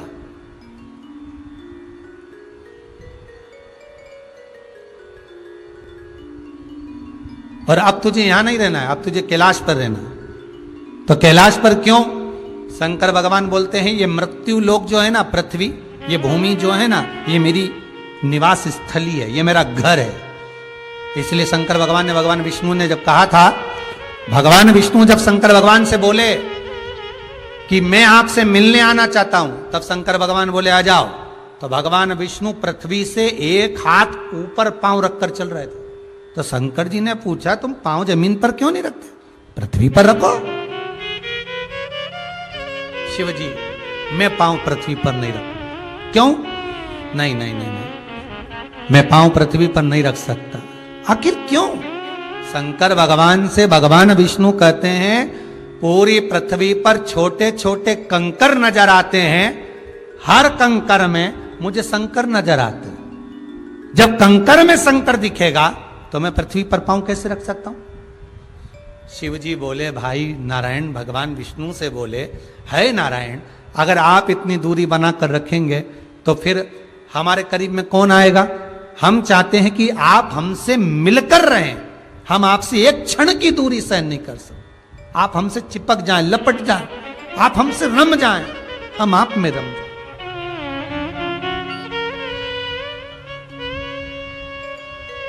कुछ ऐसा कर दो, शंकर जी कह रहे हैं नारायण कुछ ऐसा कर दो कि शंकर नारायण से दूर नहीं रहे, नारायण शंकर से दूर नहीं रहे, ऐसा कुछ कर दिया जाए।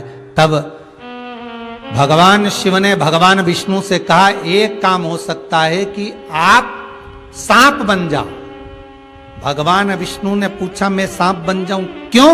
शंकर भगवान कहते हैं सांप बन जाओगे तो मैं गले में आपको डालकर रखूंगा, आप मुझसे चिपके रहोगे, मैं आपसे चिपका रहूंगा, आप मुझसे लगे रहेंगे, मैं आपसे लगा रहूंगा, दूरी नहीं रहेगी एक क्षण की भी। और भगवान विष्णु सर्प बन गए, भगवान विष्णु सांप बन गए। सांप बने भगवान शंकर ने, भगवान विष्णु जब सर्प बने और सर्प बनकर भगवान शंकर ने अपने गले में भगवान विष्णु को धारण कर लिया। आज भी शंकर भगवान के गले में जो सांप पड़ा हुआ है, वो सांप केवल सर्प नहीं है, वो भगवान विष्णु का ही एक अवतार है।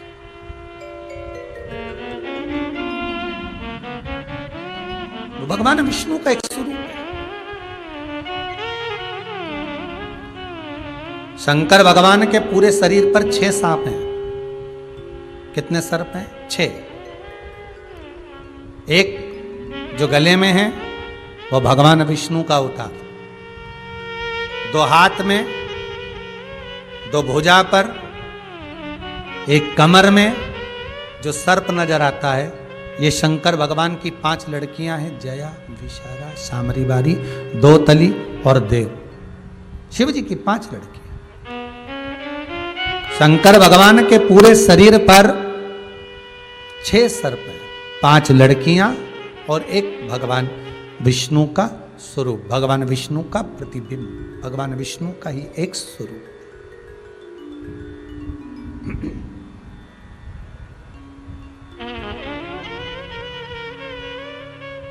छह सर्प भगवान के शरीर।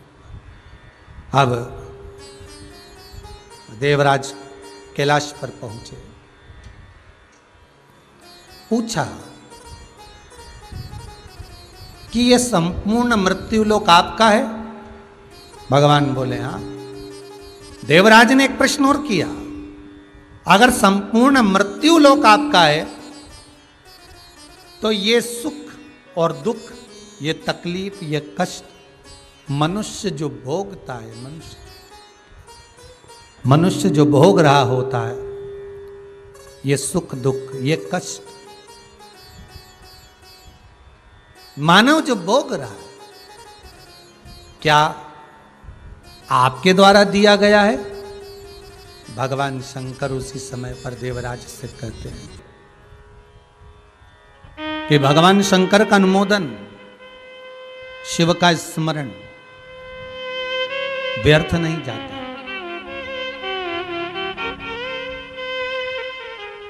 प्रतापगढ़ की कथा में एक बात कही गई थी, आप लोगों ने सुनी होगी, श्रवण करी होगी,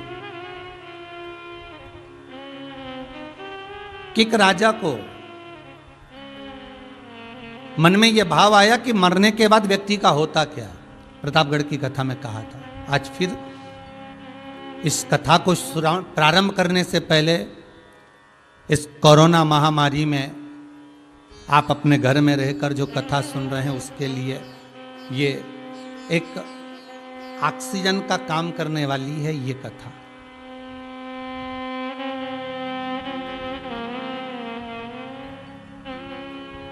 एक राजा के मन में आया कि व्यक्ति जब मरता है तो मरने के बाद उसका होता क्या। उसने अपने नगर में सूचना कर दी सबको कि जाओ, कोई ऐसा व्यक्ति हो जो मुझे बता दे कि मरने के बाद होता क्या है, तो उसको मुंह मांगा धन दिया जाएगा।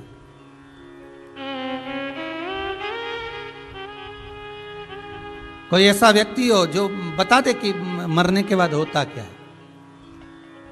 अब कोई भाई बता वही सकता है जो मर गया हो, और मरा हुआ व्यक्ति वापस नीचे आकर तो बोलेगा नहीं कि ऊपर पुण्य मिला कि पाप मिला कि नरक मिला कि स्वर्ग मिला, क्या खाने को मिला, क्या पहनने को मिला, क्या वस्त्र, क्या आभूषण, क्या रतन, क्या माणिक, क्या मोती, क्या प्राप्त हुए, किसको मालूम। पूरे नगर में सूचना दे दी, कोई बता दे कि मरने के बाद होता क्या है। जब व्यक्ति को दफना दिया जाता है, मिट्टी में जब डाल दिया जाता है, तब होता क्या। एक व्यक्ति था बड़ा कंजूस, उसने सोचा चलो राजा से मुंह मांगा धन मिलेगा, अपन ही बता देते। राजा के पास गए, महाराज जी मैं तैयार हूं कि मरने के बाद होता क्या। राजा ने कहा तुम्हें कैसे मालूम? तो क्या मालूम महाराज जी, बस आप एक काम करना, मुझे मिट्टी में दबा देना और 8-15 दिन बाद मेरे को निकालना, मैं सब बता दूंगा कि अंदर हुआ क्या था, दफनाने के बाद अंदर क्या हुआ, मैं सब बता दूंगा।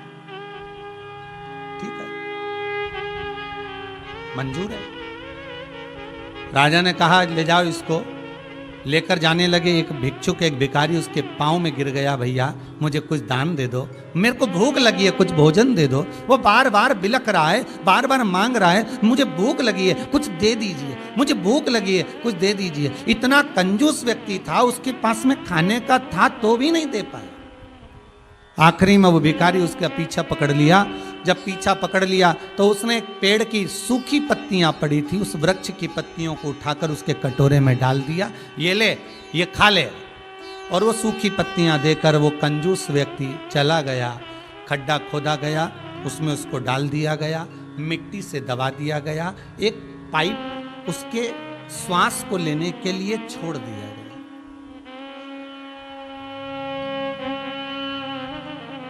एक पाइप उसकी श्वास लेने के लिए छोड़ा गया। 3-4 दिन निकल गए। 5वें दिन एक सांप उस पाइप में प्रवेश करने लगा। अब इसको भय लगने लगा कि अपन तो मरे। बताओ, राजा ने पूछा था कि मरने के बाद होता क्या है, अब बताएगा कौन? अब अपन तो मरने चले। अगर मर गए तो बताएंगे कैसे, और नहीं बता पाए तो धन मिलेगा कैसे? और मरे अलग, करा क्या जाए? वो पाइप जो लगा था उसमें सांप प्रवेश कर रहा था। इस व्यक्ति ने पड़े पड़े देखा कि सांप उसमें प्रवेश कर रहा है, पर कुछ सूखी पत्तियां, वृक्ष की पत्तियां उस सांप के आड़े आ रही हैं, सांप को अंदर प्रवेश करने नहीं दे रही हैं, सांप अंदर प्रवेश कर नहीं पा रहा है, और वो पत्तियां उसको अड़चन डाल रही हैं। उस पत्तियां उसके सामने आकर खड़ी हो जाती हैं। सांप फिर आने का प्रयास करता है, पत्तियां फिर रोक देती हैं। सांप फिर आने का प्रयास करता है, पत्तियां फिर रोक देती हैं। 8-10 दिन निकल गए, इसको बाहर निकाला गया। राजा ने पूछा, बताओ मरने के बाद होता क्या है? उस कंजूस व्यक्ति ने कहा, मरने के बाद केवल इतना ही होता है, हमारे प्राण छूटते समय केवल इतना ही होता है कि जो हमने धर्म करा होता है, जो हमने दान करा होता है, जो हमने भजन करा होता है, जो हमने पुण्य करा होता है, जो हमने सत्कर्म करा होता है, वो हमारे आड़े आकर सामने खड़ा हो जाता है और काल हमारे को ग्रास करने वाला होता है। पर हमारा भजन, हमारा दान, हमारा पुण्य, हमारा सत्कर्म, हमारा स्मरण, हमारा भगवत नाम हमारे सम्मुख में होता है, हमारा कीर्तन हमारे सम्मुख में होता है। कई लोग कहते हैं महाराज जी कि शंकर की कथा सुनने पर तो दुख नहीं आना चाहिए, कष्ट नहीं आना चाहिए। हम भी कहते हैं बिल्कुल नहीं आना चाहिए।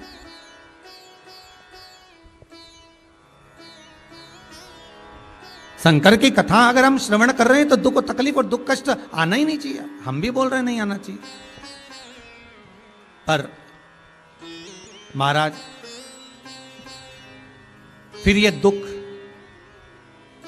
फिर ये तकलीफ, फिर मन में ये कष्ट क्यों? कारण क्या है? फिर ये मन में दुख, तकलीफ, कष्ट क्यों? शिव महापुराण की कथा कहती है, भाई आज तो आपने पुण्य करा, आज तो आपने सत्कर्म करा, आज तो आपने भगवत भजन कर लिया, पर जो पूर्व में कर कर आए हो उसका भी तो फल हमें यहीं भोगना है। हम पहले भी कथा में कहे कि एक बार भगवान मिले तो उनसे पूछना जरूर है। क्या पूछना है? कि जिस जन्म में हमने जो पाप करा है, जिस जन्म में हमने जो कर्म करा है, उसका भोग हमें उसी जन्म में दिया जाए। फिर हमें मनुष्य देह में आकर वो हमें फिर पाप का भोग ना भोगना पड़े। हम कर कर आए हैं, उसको तो भोगना पड़ेगा। महाराज कोई कोई सामान ऐसा होता है कि बहुत पैक कर कर जब ऑनलाइन बुलाया जाता है तो सारे डब्बों में पैक कर कर उसको भेजा जाता है, और इतने डब्बे पैक करे जाते हैं, टेप चिपकाया जाता है, पॉलीथीन में बंद करा जाता है, पन्नियों में पैक करा जाता है, कागजों में पैक करा जाता है। पैक करने के बाद उसको जब धीरे धीरे कर कर उसकी पैकिंग को हटाया जाता है, और उस पैकिंग को हटाने के बाद फिर हमारे पास में जो वस्तु तैयार होकर सामने जो सामान हम निकालना चाहते हैं वो प्राप्त होता है। अर्थात उसको खोलने में, उसको निकालने में कितनी पैकिंग होती है, उसको समाप्त करना पड़ता है, निकालना पड़ता है, तब जाकर जो वस्तु हमने बुलवाई है वो वस्तु हमारे सामने सम्मुख में आ पाती है। उसी तरह ये हमारा मन है, उसी तरह ये हमारी चित्तवृत्ति है, उसी तरह ये हमारा मन कहीं काम, कहीं लोभ, कहीं विषय, कहीं आसक्ति, कहीं तृष्णा, कहीं वासना, इतना पैकिंग का सामान एकाग्रित रहता है। और उस पैकिंग के सामान को, काम को, लोभ को, विषय को, आसक्ति को, तृष्णा को हटाते हटाते हटाते हटाते तब जाकर हम कहीं इस मन को परमात्मा तक लेकर जाते हैं, तब हमको कहीं परमात्मा के चरणारविंद प्राप्त हो पाते हैं। बहुत कठिन।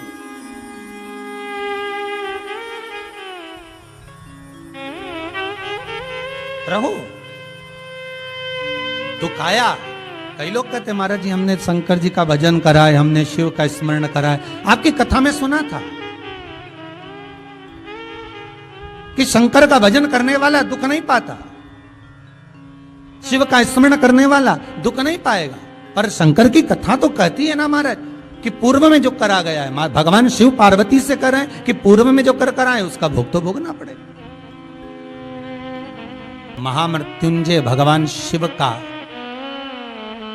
वो प्रसाद आपके घरों में इस टीवी चैनल के माध्यम से, फेसबुक, यूट्यूब के माध्यम से पहुंच रहा है ऑनलाइन।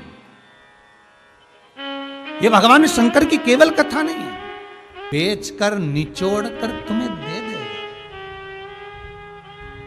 तुम ले लोगे।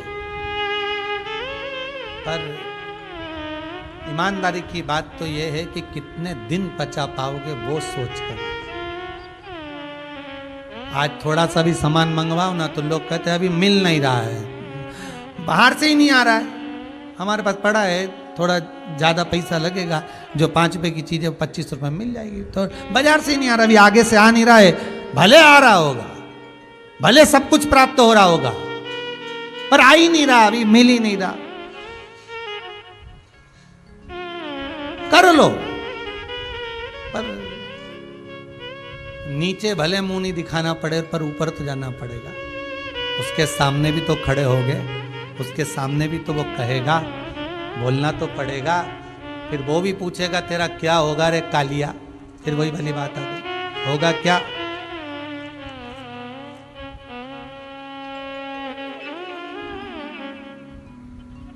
कर्म भोग है, भोग नहीं। मौका मिला है दान, धर्म, सत्कर्म करने का। फिर निवेदन करूंगा, बहुत बड़े बड़े चेक दूसरों को देने से अच्छा है अपने आसपास, अपने मोहल्ले में, अपने क्षेत्र में किसी को किसी चीज की जरूरत हो तो पहले उसकी व्यवस्था कर दो।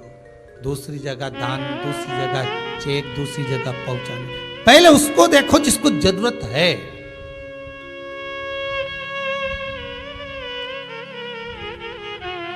हमारे प्रतापगढ़ से कथा कर कर जब हम सीहोर पहुंच रहे थे तो खबर लगी कि सीहोर हॉस्पिटल में ऑक्सीजन मशीन नहीं है और लगभग बहुत लोग मर गए।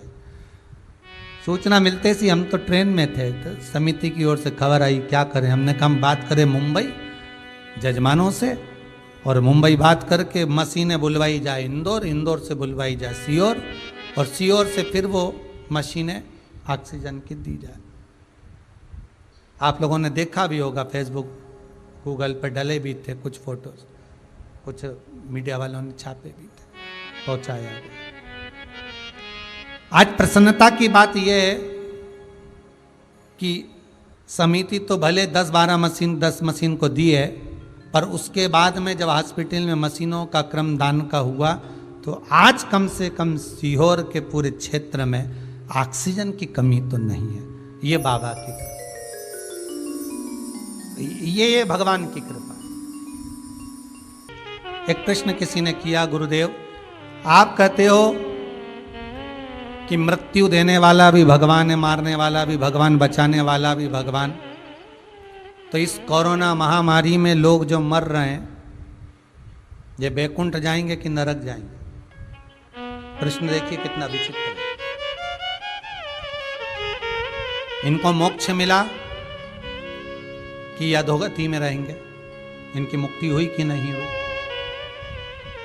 पहले तो शिव महापुराण का एक संवाद अच्छे से सुन लीजिए, गरुड़ पुराण का एक संवाद सुन लीजिए। गरुड़ पुराण में कहा गया, बहुत सारी अभिलाषा लेकर,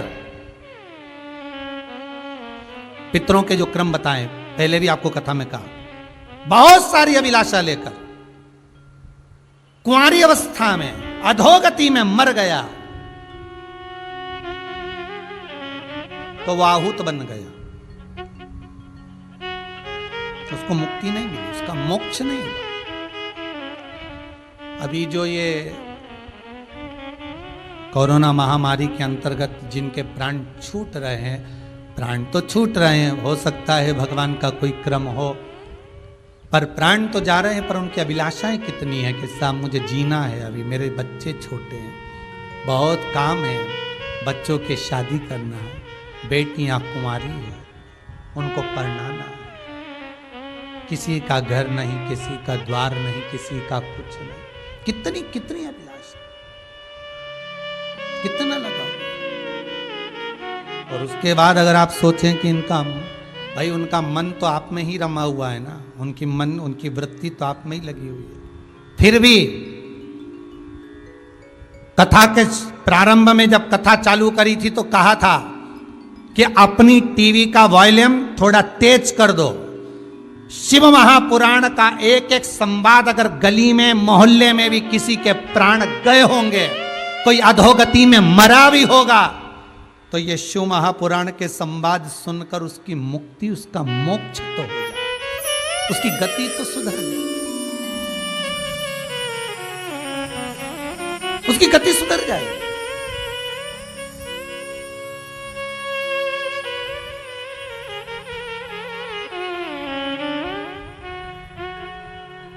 उसकी मोक्षता, उसकी गति सुधर गई। बिंदु के प्राण छूट गए, पानी में डूबकर मर गया, गति नहीं हुई, मुक्ति नहीं मिली। चंचुला देवी गई, सारा क्रम करा चंचुला ने, पिंडदान, तर्पण, अधो सब कुछ दिया, दान पुण्य सब कुछ करा, पर चंचुला जब एक बार कहीं बैठी थी तो उसको सूचना मिली, उसका पति बिंदु कहता है कि मेरी मुक्ति नहीं, मेरा मोक्ष नहीं, मेरे मोक्ष का कोई उपाय करे कोई। ठीक है, और मोक्ष के उपाय के लिए चंचुला गई काशी। काशी अविमुक्त नगरी है, मोक्ष नगरी।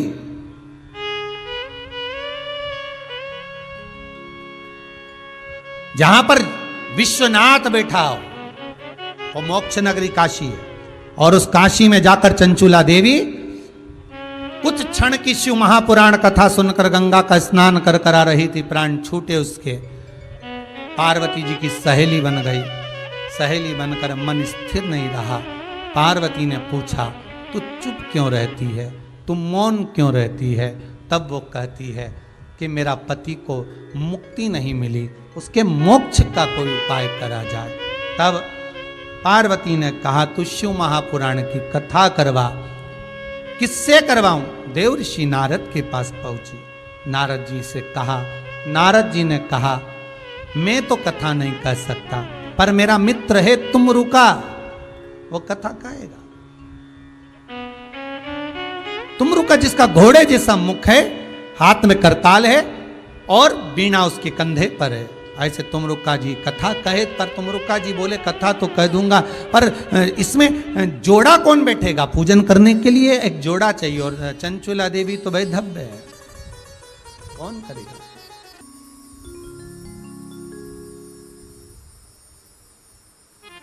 आपका दान, आपका धर्म, आपका सत्कर्म, आपका भजन, आपका स्मरण, और आप जो दे रहे हो वो सही जगह पर लगे, इसमें मूलता होना चाहिए, केवल भोग और विलास में नहीं। बिंदु को जो कमा कर ला रहा था वो चंचुला को दे रहा था, और चंचुला उसको पूछती नहीं थी कि धन कहां से आया। आपका फर्ज है, आप पूछ सकती हो अपने पति से अभी अभी ये धन बहुत आ रहा है, पैसा बहुत आ रहा है, गलत तो नहीं आ रहा है, गलत जगह का तो नहीं है, और अगर है तो इसको थोड़ा सत्कर्म में लगाइए। नाव में छेद हो जाए, पानी भराने लगे, हाथ से उलीचना चालू कर दो, पानी को बाहर फेंकना चालू कर दो, नहीं तो क्या होगा, ज्यादा पानी भरा जाएगा, नाव डूब जाएगी, और नाव डूब गई तो उसमें जितने भी सवार हो गए सबको डूबना पड़ेगा।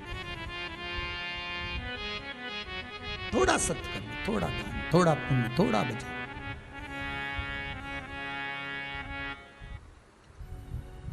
थोड़ा थोड़ा पुण्य सत्कर्म का हो। कोई कह रहे थे गुरुजी हमारे वो एक परिचित शांत हो गए और उनका ना 12वां हुआ ना 13वां हुआ, पंडित जी आए नहीं, पिंडदान कराए नहीं, 13 ब्राह्मण जी में नहीं, सैयादान हुआ नहीं, कुछ भी नहीं कर पाए। क्या करना चाहिए? हमने कहा कुछ मत करो, जब समय निकल जाए उसके बाद में जब समय मिले तब कर लेना, पर करना। और हम तो आपसे भी कर रहे हैं, दूसरा आपके लिए 13वें का करे, दूसरा आपके लिए दान करे, दूसरा आपके लिए कुछ करे, उससे अच्छा है अपने जीते जी सत्कर्म करते चलो, अपने जीते जी दान पुण्य भजन कीर्तन नाम जाप स्मरण शिव कथा शिव पुराण सुनते चलो। मरने के बाद की कोई गारंटी नहीं कि कौन क्या देगा, मिलेगा नहीं मिलेगा, इसका कोई मतलब अपने हाथों से करो भजन, करो दान, करो पुण्य। महाराज बिंदुक एक दिन चोरी कर कर आ रहा था, कहीं से धन लेकर आया, दीवार से कूदा, जमीन पर गिरा, जमीन पर कूदने की जगह पानी में गिर गया और पानी में गिरा, मर गया। शिव महापुराण की कथा कहती है 3 तरह से मरे हुए व्यक्ति को मोक्ष नहीं है, स्त्री के हाथ से मरा हुआ, सर्प के डसे से मरा हुआ और पानी में डूब कर मरा हुआ, अधोगति में मरा हुआ। इनकी मुक्ति नहीं, मोक्ष।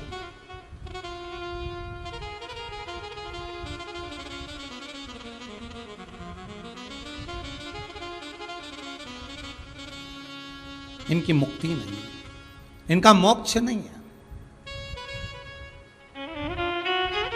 एक किसी ने प्रश्न किया है, आप लोगों के जो प्रश्न व्हाट्सएप पर आते हैं, कुछ प्रश्न जो हमारे पास पहुंचते हैं उसका उत्तर हम इस व्यासपीठ से देते रहते हैं।